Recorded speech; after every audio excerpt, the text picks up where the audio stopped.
আসসালামু আলাইকুম, সবাই কেমন আছেন? আজকে আমরা এসেছি Civil Aviation School and College কাওলাতে আমাদের ছেলে অর্ক ভর্তি পরীক্ষা দিতে। আজকের দিনটা আমাদের জন্য খুবই বিশেষ। আমরা সবাই উত্তেজিত এবং গর্বিত। আসুন দেখি আমাদের ছোট্ট এই যাত্রা। স্কুলটি সত্যিই সুন্দর, অনেকটা রাজুকের স্কুলের মতো। আমরা প্রতিদিন অফিসে যাওয়ার পথে স্কুলটির পাশ দিয়েই আমি অফিসে যাই, আর দেখি আর ভাবি আমার অর্ক যদি একদিন এখানে পড়তে পারত। আজ সেই দিনটি এসেছে। আগে শুধু অন্যদের সন্তানদের জন্য অপেক্ষা করতে দেখতাম বা অপেক্ষা করত, আজ নিজের সন্তানের জন্য এই অনুভূতিটা একেবারেই আলাদা।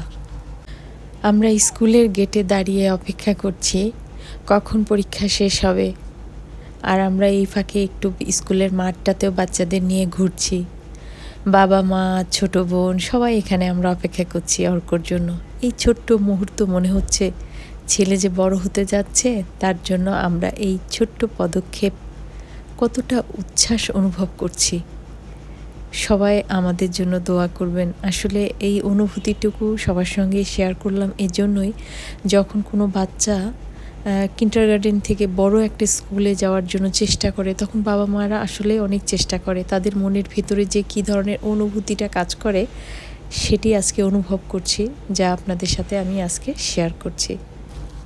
স্কুলটা অনেক সুন্দর, আমার স্কুলটা খুবই পছন্দের। যদি ভালো করে তো খুবই ভালো। অর্ক পরীক্ষায় অংশ নিচ্ছে নিজের আত্মবিশ্বাস এবং চেষ্টা নিয়ে। আমরা জানি সে ভালো করেছে। ছোট্ট এই ধাপটি ওর বড় স্বপ্নের শুরু। প্রতিটি বাবা মার জন্য সন্তানদের এগিয়ে যাওয়া সব সময় আনন্দের।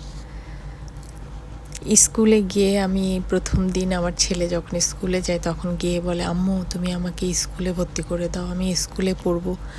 আসলে সুন্দর স্কুলে তো আসলে ভর্তি হতে সব বাচ্চারাই চায়, কিন্তু এখানে এত মানুষের চাপ, এত মানুষের মধ্যে আমার ছেলেটা এখানে চান্স পাবে কিনা সেটা অনেক কঠিন একটা ব্যাপার।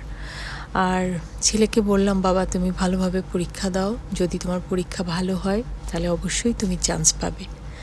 আজকে যখন ছেলেকে নিয়ে স্কুলে পরীক্ষা দিতে নিয়ে গেলাম, ভিতরটা তো আসলে কখনো ঢুকি নাই, আজকে ফার্স্ট টাইম আমি এই স্কুলের একেবারেই ভিতরে আমার ছেলের যেখানে সিট পড়েছিল আমি যাচ্ছিলাম ছেলেকে সাথে করে নিয়ে। তো দেখছিলাম, আমার খুব ভালো লাগছিল ভিতরটা যে এত সুন্দর গোছানো পরিপাটি। বাইরে থেকে দেখতেই তো আমার ভালো লাগে স্কুলটা, আর ভিতরটা তো আমি বুঝতেই পারতাম যে ভিতর নিশ্চয়ই অনেক সুন্দর। আসলেই খুব ভালো লাগছে আমার স্কুলটার পরিবেশটা, ভিতরটা এত সুন্দর। যেমন ছোটোবেলায় যেমন আমরা কলেজে পড়তাম, ঠিক যেন মনে হচ্ছে সেই রকম একটা স্কুল যেখানে আমার ছেলে আজকে ভর্তি পরীক্ষা দিয়ে বের হয়ে আসছে। ছেলের কাছে জানতে চাইলাম, বাবা তোমার পরীক্ষা কেমন হয়েছে? ছেলে বলে, মা আমার খুব ভালো হয়েছে, আমি সব লিখেছি। জানি না কেমন হয়েছে, দোয়া করবেন আমার ছেলের জন্য। ইনশাআল্লাহ অর্কর এই যাত্রা অনেক স্বপ্ন পূরণের পথে এগোবে। আমরা সবাই ওর জন্য দোয়া করছি। ধন্যবাদ সবাই ভিডিওটি দেখার জন্য। যদি ভালো লাগে লাইক, কমেন্ট এবং ফলো করতে ভুলবেন না। আবার দেখা হবে পরের কোনো ভিডিওতে।